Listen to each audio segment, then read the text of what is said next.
Welcome to the Infinite Mythos. Yesterday he was Alcaeus, a loving father and a hero. Today he is Hercules, a child killer whose mind was torched by Hera. He woke up soaked in his family's blood, only to become a pawn for the coward Eurystheus. This is how gods break legends. Ready for the grimy truth behind his labors? The throne was stolen before he drew his first breath. On Olympus, Zeus' voice rolled across marble halls like thunder splitting the sky. A proclamation. A boast. The child born this night to a woman of Perseus' blood would rule Argos. He had planted the seed himself, descending in another man's skin, wearing Amphitryon' scars and calluses while the real husband waged war 100 leagues away. Alcmene never suspected. The god had crafted his weapon in her womb, a champion to stand against the darkness gathering at the edges of the cosmos. But Hera heard. The queen of heaven sat motionless on her peacock throne. Her skin was whiter than temple marble. Her eyes held the cold of seas where no light reached. The golden threads woven into her storm-gray robes pulsed with inner fire, dozens of embroidered eyes, watching, judging, remembering every infidelity, every humiliation. This was not merely the 100th betrayal. Zeus was shaping the fate of heroes without her, installing his bastard on a throne, parading his conquest before all of Greece. She did not scream. She did not weep. She moved. In Thebes, Alcmene's labor had begun, oil lamps flickering, midwives chanting prayers, the woman's screams echoing off stone walls. In distant Mycenae, another mother carried a sickly child 2 months from term. Hera's fingers brushed Alcmene's swollen belly. The wound sealed shut like a wound closing in reverse. She crossed the distance between cities in a single heartbeat and touched the other woman, Nisippe, wife of Sthenelus, and tore her open. Eurystheus slid into the world purple and gasping, his limbs thin as winter reeds. The midwives were certain he would die before dawn. But he breathed. He wailed. And because he emerged first, because Zeus' oath had bound fate itself, this frail creature inherited Argos. In Thebes, Alcmene screamed for 3 days while gods feasted and her womb remained locked. When Hera finally released her grip, the child who emerged was everything his stolen kingdom deserved: massive shoulders, perfect symmetry, eyes burning with gold fire. He entered the world roaring, not crying, a sound that cracked the plaster on the nursery walls. An exile from his first breath. A king without a crown. Hera smiled. She would let him grow strong. Let him love. Let him build something worth destroying. 8 months later, death came on silent scales. Moonlight fell through the high window in a silver blade, cutting across the nursery where 2 infants slept. Alcides and Iphicles, sons of different fathers, prisoners of the same womb. One mortal. One something else entirely. The crack in the stone floor had not existed at sunset. Now it gaped like a wound in the earth, and through it slithered shapes forged in furnaces beneath Olympus. 2 serpents. Their scales gleamed black as tar, shot through with veins of bruised purple. Their eyes held no pupils, no irises, only the liquid hatred of a goddess who could not strike her husband but could certainly slaughter his son. They moved without sound. Their bellies left no trail. The air thickened with brine and copper, the smell of old blood and lightless ocean trenches. Iphicles woke first. His scream shattered the silence, a pure, animal wail of terror.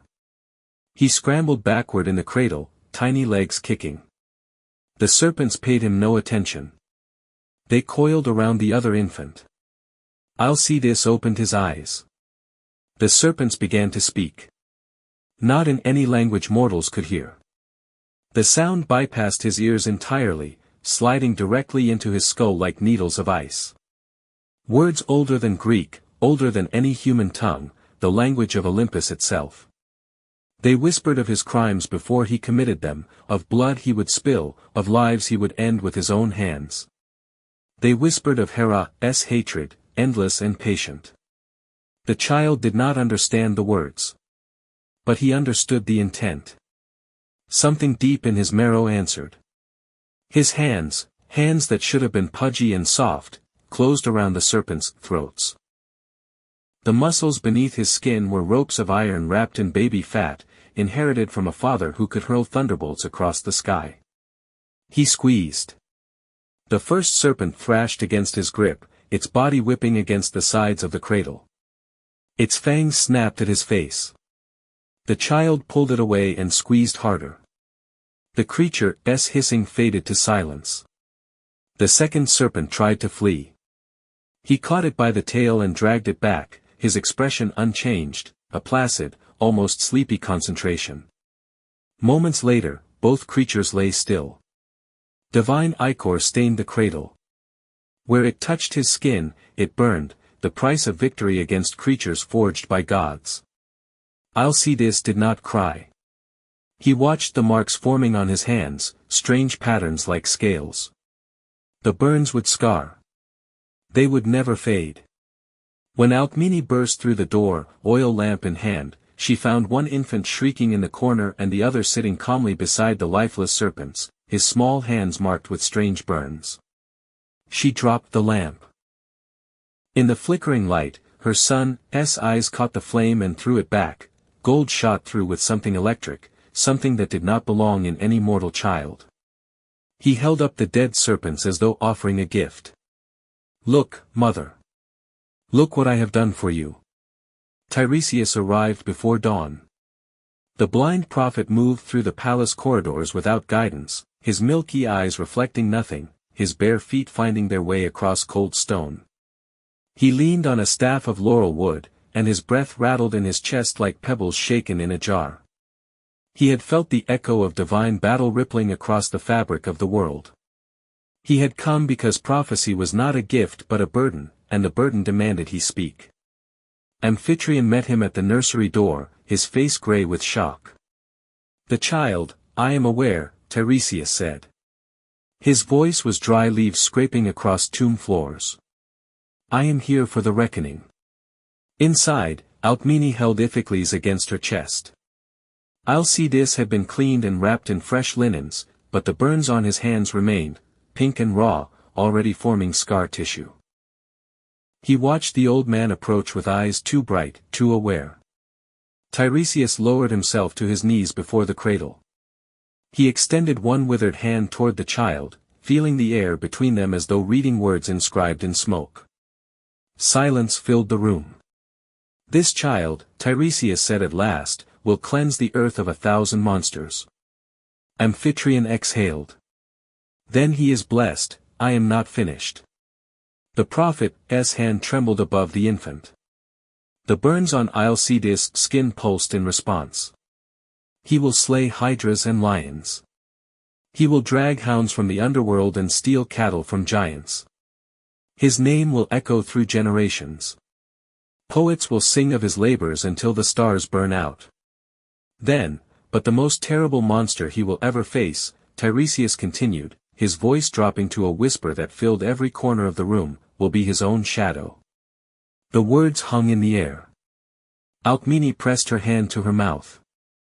Amphitryon stared at the prophet, searching for some loophole, some escape clause. But Tiresias was already rising, already turning toward the door. "Wait," Amphitryon said. "What does it mean? His shadow? How do we protect him from himself?" Tiresias paused at the threshold.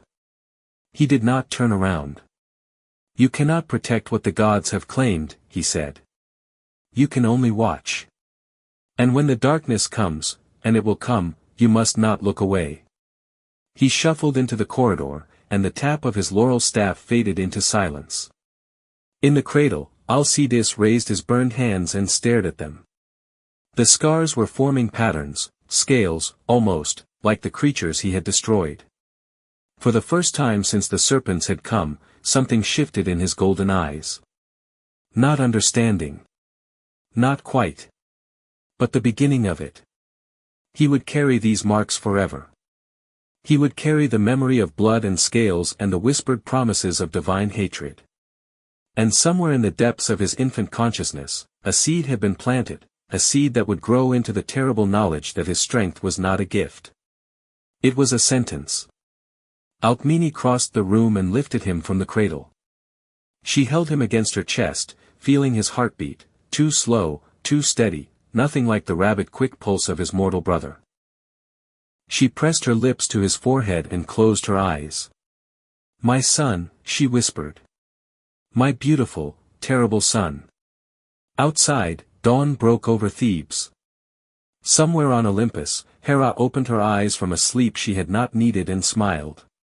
The game had begun. The strings hummed beneath his fingertips like something alive and terrified. Alcides held the lyre as though it were a bird with hollow bones, one wrong twitch and he would crush it.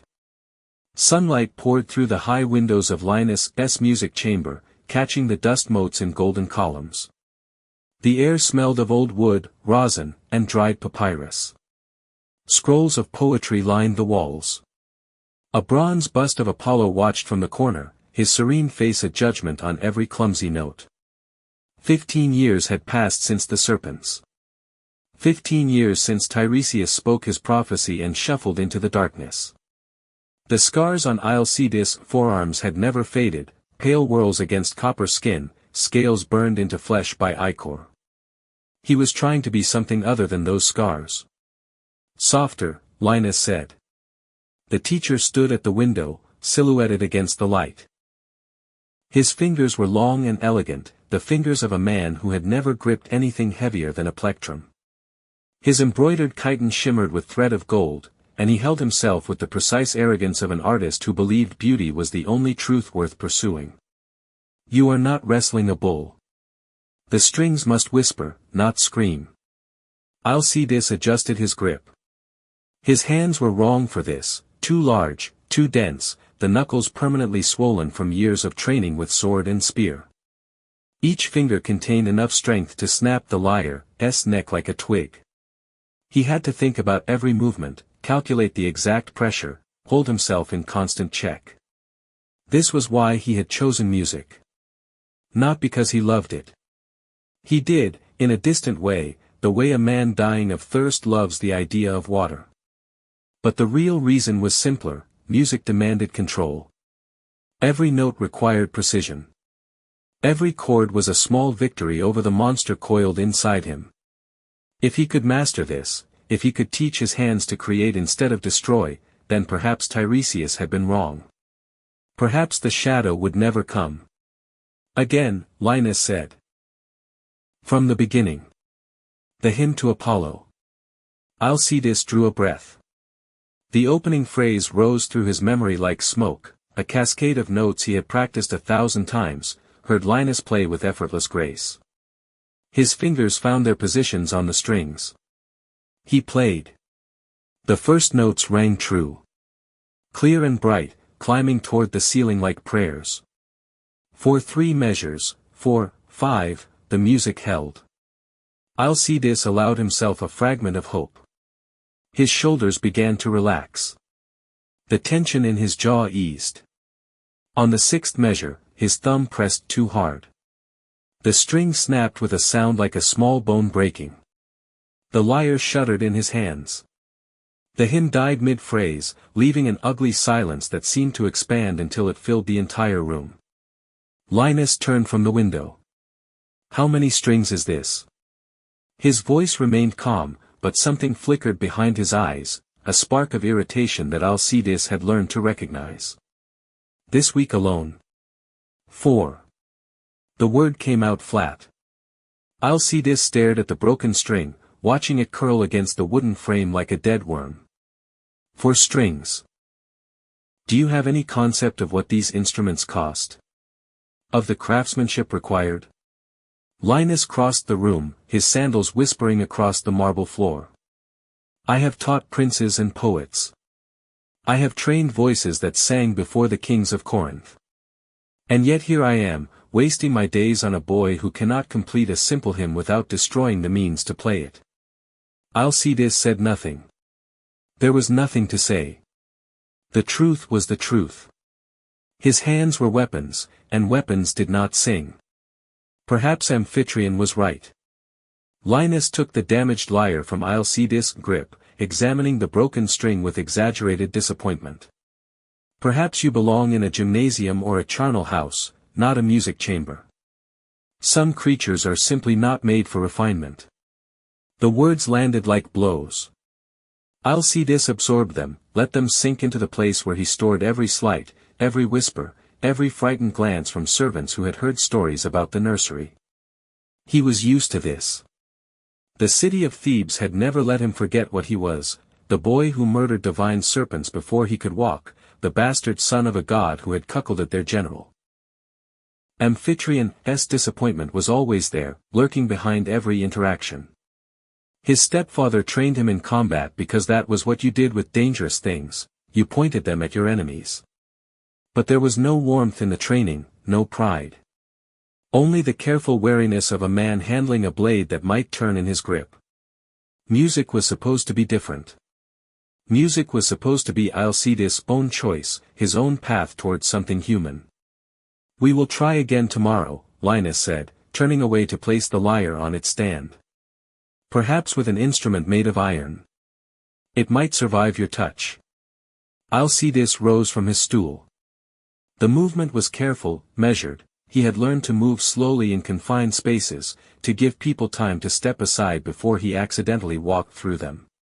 He was already taller than most men in Thebes, his shoulders already carrying the mass that would one day make him a living siege engine.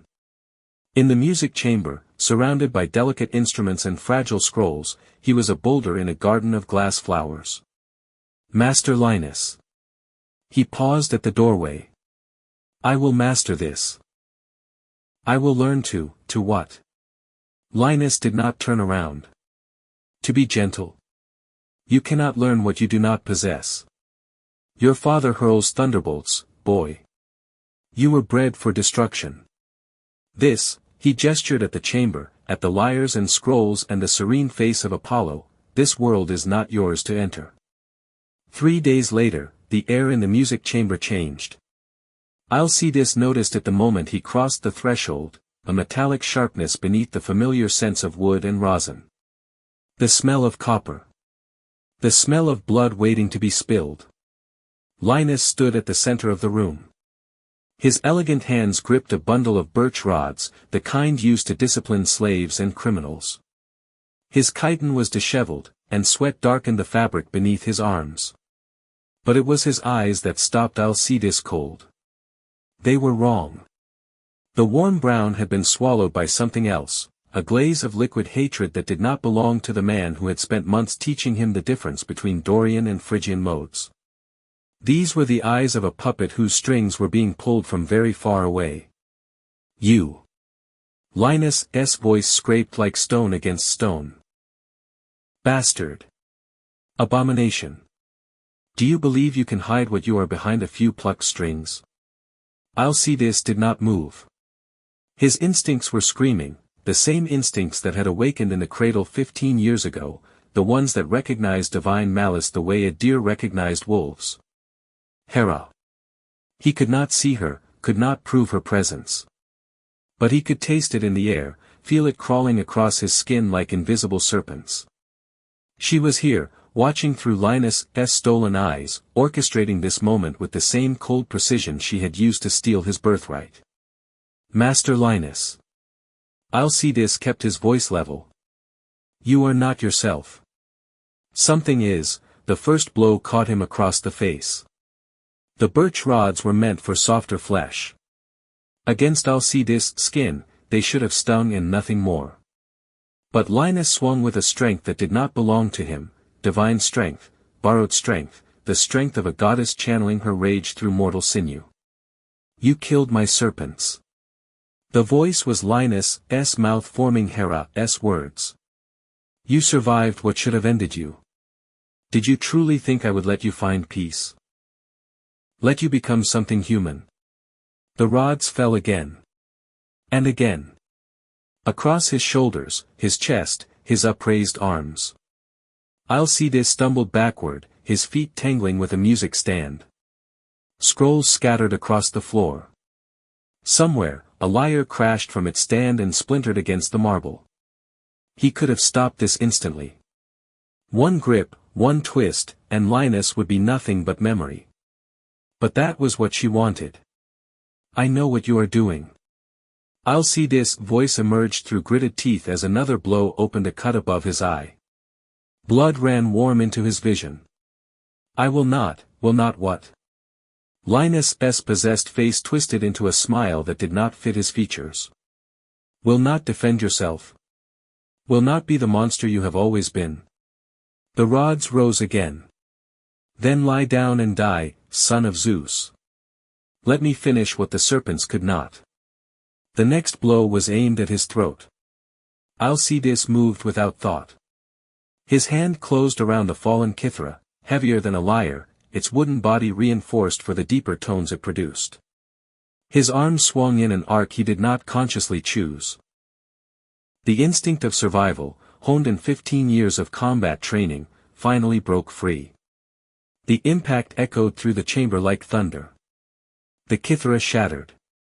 Linus fell. And in the sudden silence, the teacher did not rise. Alcaeus stood frozen, fragments of the instrument dangling from his grip. His own blood dripped from his brow onto the marble floor, mixing with the scattered scrolls. In the silence, he heard it. Laughter. Not from any visible source. Not from any human throat. It came from everywhere and nowhere, a sound like ice cracking on a winter lake, and it carried with it the absolute certainty that he had done exactly what she wanted. His hands, his weapon hands, his monster hands, had destroyed the one thing he had tried to build. The dream of music. The hope of gentleness. The possibility of a life measured in something other than violence. He dropped to his knees beside Linus. The teacher's eyes were clear now, the possession lifted, and what remained was simple confusion, the expression of a man who had died without understanding why. I did not. The words caught in Alcaeus' throat. I did not mean. But intent did not matter. Tiresias had warned him. The monster would come from within. His own shadow would destroy him. And now, staring at the shattered remains of the instrument that was supposed to be his salvation, Alcaeus understood the prophecy with terrible clarity. He was the serpent in the cradle. He had always been the serpent. The trial was brief. Phivian law permitted self-defense, but the elders did not deliberate long. Amphitryon stood in the crowd, his face carved from the same stone as the city walls, refusing to meet his stepson's eyes. Alcmene wept silently in the women's section, her fingers white around a fold of her peplos. The verdict, exile. Alcaeus accepted it without protest. The alternative was execution, and the elders were not foolish enough to try executing him. Exile was the compromise of frightened men who wanted the problem to disappear into the wilderness. Amphitryon came to him afterward, in the holding cell where they had kept him for 3 days. The general's face was gray with something beyond exhaustion. The mountain, Amphitryon said. His voice was flat. Scythiaran. There is a cave on the eastern slope where shepherds sometimes shelter. You will go there. Yes. Alcaeus did not argue. There was nothing to argue about. A pause. Amphitrion's jaw worked, as though wrestling with words that refused to emerge. I raised you, he said finally. I trained you. I tried to, he stopped. His hands clenched at his sides. I saw the fire in your eyes the night you killed those serpents. I have seen it every day since. And I have been waiting, all these years, for it to consume something I could not bear to lose. Alcaeus said nothing. Linus was my friend. Amphitrion's voice cracked on the word. We studied together as boys. He was the gentlest man I ever knew. And you, I know what I did. Do you? The general's eyes finally met his, and what Alcaeus saw there was worse than hatred. It was relief. Go to the mountain. Live with the beasts. Become what you were always meant to become. And do not return to Thebes until someone stronger than Linus needs killing. He turned and walked away. Alcides watched him go, counting his stepfather's footsteps until they faded into silence. The cell was cold. The stones pressed in on all sides. Somewhere beyond the walls, Scythian waited, the wild mountain, the exile's road, the place where civilization ended and something older began. He would go there. He would live among wolves and lions, hunt with his bare hands, sleep on stone beneath stars that did not care whether he lived or died. And he would never again try to play music. Because Hera had been right. Some creatures were not made for beauty. Some hands could only destroy. And somewhere in the laughter that still echoed in his memory, he heard the truth he had been running from since the cradle: he was a weapon. He had always been a weapon. The only question was who would point him, and at what. 3 years on Scythian. 3 years of silence, stone, and blood. The mountain stripped him to bone and sinew. He hunted wolves with his bare hands. He slept in caves where ice formed on his breath. He spoke to no one. What was there to say? The rage coiled inside him like a serpent waiting to strike, and the wilderness gave him something civilization never could: targets that deserved destruction. When the fury rose, he shattered boulders. He uprooted trees. He screamed into gorges until his throat bled and the echoes died. Slowly, the lie took root: the monster could be tamed. The lion shattered it. He heard the screams at dawn, shepherds dying on the western slopes. By nightfall, he had tracked the beast to its den, a cave mouth ringed with bones, human and animal alike, stripped clean and white as temple marble. The creature emerged at dusk. No natural beast. Its hide gleamed like hammered bronze. Its mane burned copper in the dying light. And its eyes, ancient, knowing, hungry, held the intelligence of something sent rather than born. A test. The mountain demanded proof. Alcides carried no weapon. He needed none. The lion charged. 400 pounds of divine muscle slammed into his chest, driving him backward through frozen earth. Claws tore his flesh. Fangs snapped at his throat. Pain exploded across his body in white-hot waves. He wrapped his arms around the beast's neck and squeezed. The lion thrashed. Roared. Bit chunks from his shoulders, his arms, his thighs. Blood turned the snow to crimson slush. His vision blackened at the edges. His lungs screamed for air. He held on. Minutes became hours. The struggle compressed into a single endless moment of straining muscle and cracking bone. When the lion finally shuddered and went still, Alcides lay beneath its corpse, staring at fragments of sky through the pines. His body was a ruin. But he was alive. And the monster was dead. He skinned the beast with its own claws, no blade could pierce the hide. When he draped the golden pelt across his shoulders, the massive skull settling over his head like a helm forged by war itself, something fundamental shifted. Alcides the exile was gone. Something else had taken his place. The minion messengers found Thebes in spring. 12 riders in bronze armor. Crimson banners. The arrogance of conquerors carved into every movement. For 20 years, Thebes had knelt, paying tribute in grain, cattle, gold, and dignity. Alcides watched from the shadows of Athena's temple as the lead messenger read the demands: tribute doubled, or fire and sword. The crowd listened in silence. Fear rose off them like smoke. No one moved. Something cracked inside his chest. He pushed through the crowd. The lion's skin parted bodies like a prow cutting water. The messengers reached for their swords, too slow. His hand closed around the leader's throat. One motion lifted the man from his saddle, legs kicking against empty air. Tell Erginus, Alcides said, his voice carrying across the silent agora, Thebes will not pay. Tell him to come collect it himself. He hurled the messenger into his companions, scattering horses and men. Before the rest could draw steel, he was among them, disarming, throwing, breaking weapons against his knee. Bronze armor meant nothing. In moments, the proud riders were crawling in the dust, stripped of swords and dignity. Alcaeus seized the leader by his cloak, dragged him upright. "Return to Erginus," he said. "Tell him Thebes remembers how to fight. Tell him his next messengers will not leave at all." He shoved the man toward his horse. The messengers fled in disarray, their crimson banners trampled in the dirt. Alcaeus stood alone in the center of the square. The crowd stared at him with something far more dangerous than fear. Hope. Erginus came with 10,000 spears. The minion army poured through the mountain passes, a bronze river glittering in morning light. They expected Thebes to cower behind its walls.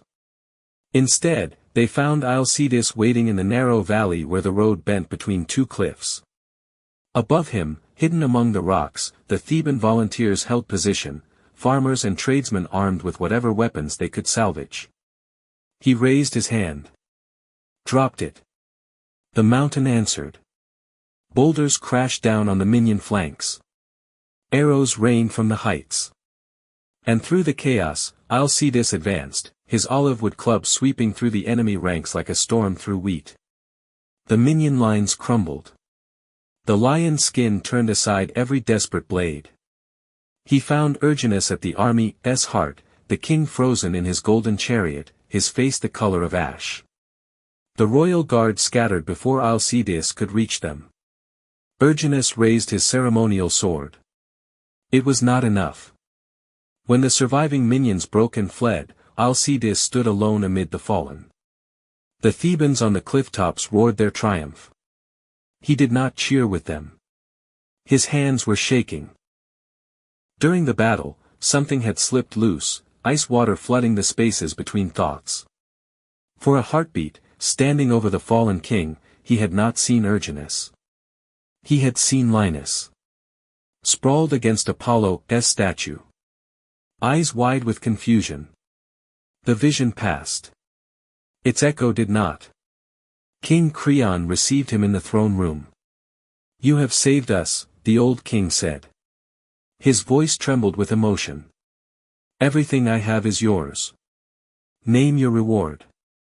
Alcaeus stood before the throne, still wearing his blood-stained lion skin. Theban nobles lined the walls, their faces caught between gratitude and the primal wariness that his presence always inspired. "I need nothing," he said. "I came to help. The debt is paid." "Nonsense." Creon descended from his throne, moving with the deliberate care of a man whose joints ached with age. "You have restored Thebes' honor. You have freed us from 20 years of shame. Such service demands recognition." A door opened at the far end of the hall. A woman entered. She moved like music given form, light steps, flowing robes, golden hair crowned with wildflowers. Her face held the kind of beauty that stopped conversations and made poets weep into their wine. But it was her eyes that caught Alcaeus, held him frozen in place. Warm brown irises shot through with flecks of amber, radiating a kindness so absolute it seemed impossible. "My daughter," Creon said. "Megara." She smiled at him, and the world shifted on its axis. "I have heard stories of your courage," she said. Her voice reminded him of the lyre, the one instrument he had never mastered, the dream he had murdered along with Linus. "They do not do you justice." Alcaeus could not speak. His tongue felt thick in his mouth. The lion killer, the army breaker, the man who had spent 3 years speaking to nothing but wind and wolves, reduced to silence by a woman's smile. "Marry her," Creon said. "Let Thebes show its gratitude. Let my house be joined with the hero who saved it." The offer hung in the air. Alcaeus should have refused. He was dangerous. He was cursed. Everything he touched eventually broke. But Megara was still smiling at him, and somewhere deep inside the frozen wasteland of his heart, something began to thaw. "Yes," he heard himself say. Yes. 3 children. 3 years of peace. Alcaeus discovered a version of himself he had not known existed, a father who could hold his sons without crushing them, a husband who could lie beside his wife without fear. The palace at Thebes became his home, not a cell, not a staging ground for violence, but an actual home, with hearths that crackled and linens that smelled of lavender and children's laughter echoing through the corridors. His eldest son had his eyes. The middle one had Megaera's smile. The youngest was still learning to walk, his chubby legs carrying him in wobbling circles around the garden while Alcaeus watched from the colonnade, his massive hands wrapped around a cup of wine he forgot to drink. This is real, he told himself. This is possible. Megaera found him there one evening, staring at nothing. You, redoing it again, she said, settling beside him on the stone bench. Her fingers interlaced with his, small and soft against his scarred knuckles. Doing what? Waiting for the sky to fall. He said nothing. She was right. Even in his happiest moments, some part of him remained coiled tight, braced for impact. The mountain had not cured him of vigilance. Nothing ever would. Tiresias was wrong, Megaera said. She rested her head against his shoulder, her hair smelling of jasmine and summer. Whatever shadow he saw, it never came. 3 years, Alcaeus. 3 years of peace. The gods have forgotten you. He wanted to believe her. Gods, how he wanted to believe. But at night, when the palace slept and silence pressed against his skull, the dreams came. Always the same dream.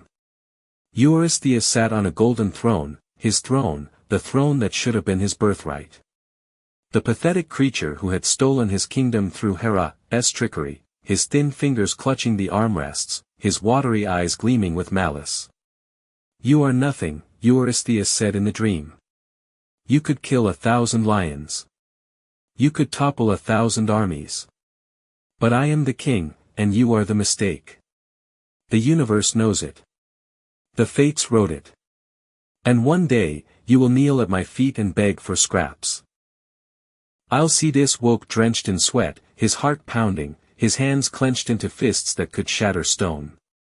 Megaera stirred beside him, murmuring in her sleep, and he forced himself to breathe slowly, to relax his muscles one by one, to become something other than a weapon.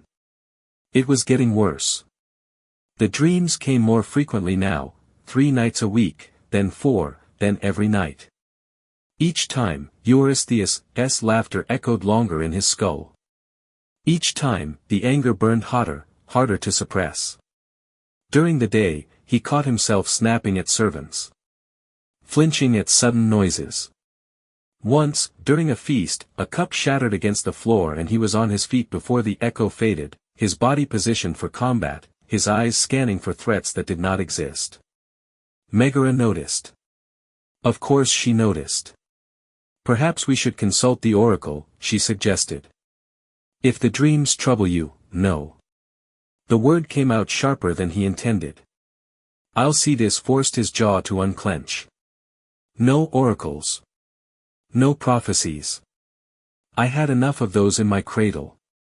She did not press. But he saw the worry growing in her amber eyes, the way she watched him when she thought he was not looking. The cracks were spreading. He could feel them in his mind, fine lines propagating through the ice he had built around his rage. Something was coming. Something terrible, pressing against the barriers of his sanity like a predator testing the walls of a cage. He told himself it was nothing. Exhaustion. The lingering effects of years spent in combat and isolation.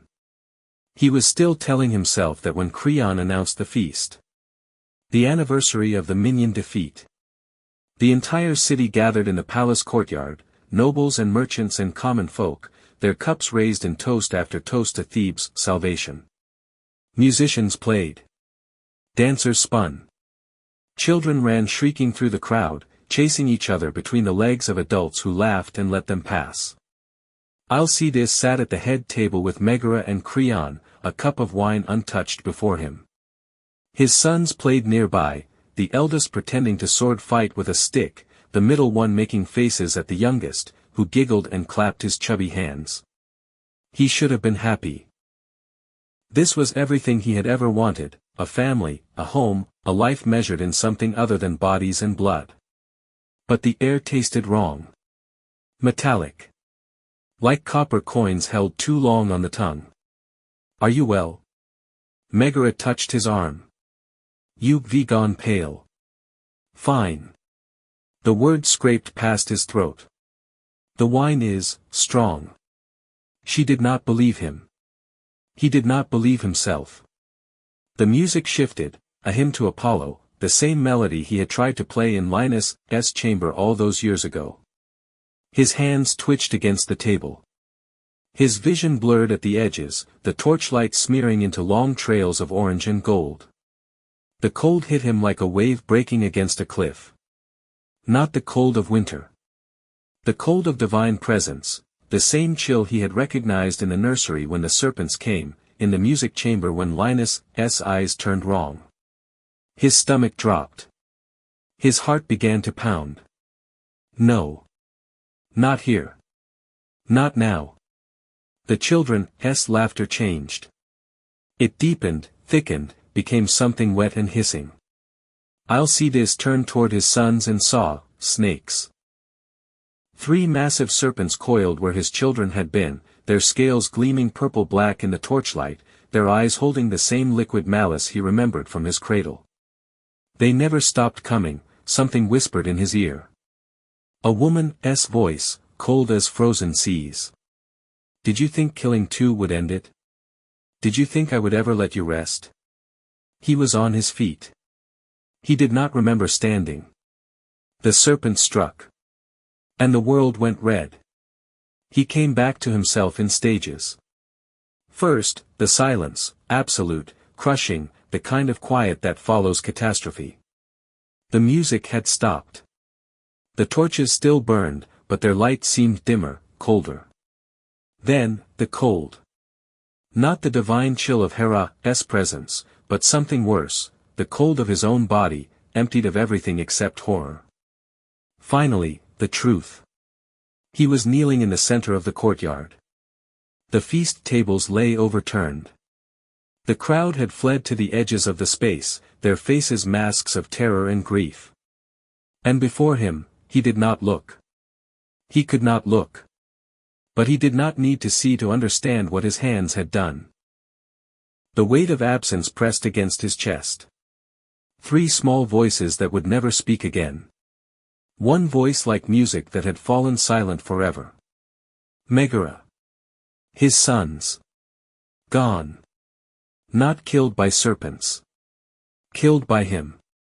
The madness had lifted like fog burning away in morning sun, and what remained was worse than any nightmare. He stared at his hands, the hands that had held his children, that had brushed the hair from Megara's face, that had promised to protect them. Monster hands. Weapon hands. The screaming started somewhere far away. Or perhaps it had never stopped. Alcaeus did not move. He knelt in the ruin of everything he had loved, and the laughter came, distant, cold, triumphant. From somewhere far above. From a throne on Olympus where a goddess had waited 30 years for this moment. Tiresias had been right. The shadow had come from within. And now, in the silence that followed destruction, Alcaeus understood the prophecy at last. He had never escaped the serpents. He had become them.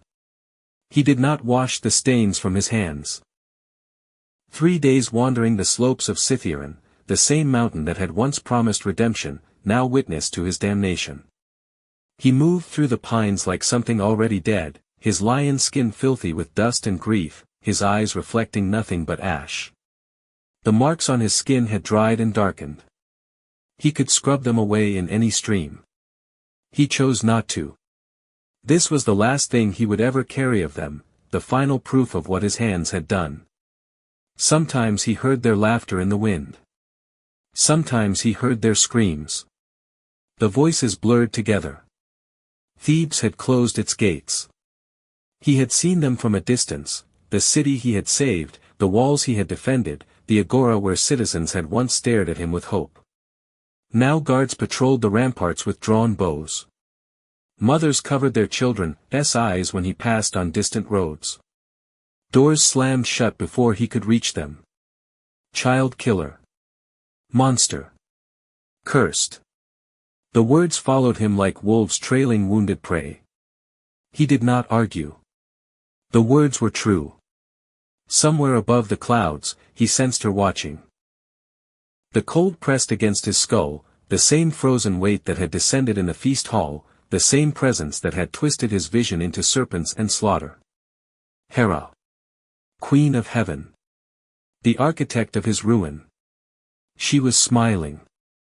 He could not see her face, but he could feel the satisfaction radiating from Olympus like heat from a forge. For 30 years, she had waited. For 30 years, she had let him believe he might escape. And now, finally, she had broken the last thing Zeus' bastard possessed, himself. He should hate her. Some part of him did, a distant ember glowing beneath the ash. But the hatred felt pointless. He had strangled serpents in his cradle, killed her puppet with a lyre, destroyed her monster in the mountain snows. And still she had won. Still his hands carried the weight of innocent lives. What was there left to hate, when the monster had always been inside? The road to Delphi wound upward through stone and scrub. He climbed without eating, without sleeping, without speaking. The path grew steeper with each league, Parnassus rising before him like a judgment rendered in granite. Pilgrims scattered at his approach. Merchants abandoned their carts. Even the goats fled, bleeding their terror into the thin mountain air. He did not blame them. He barely noticed.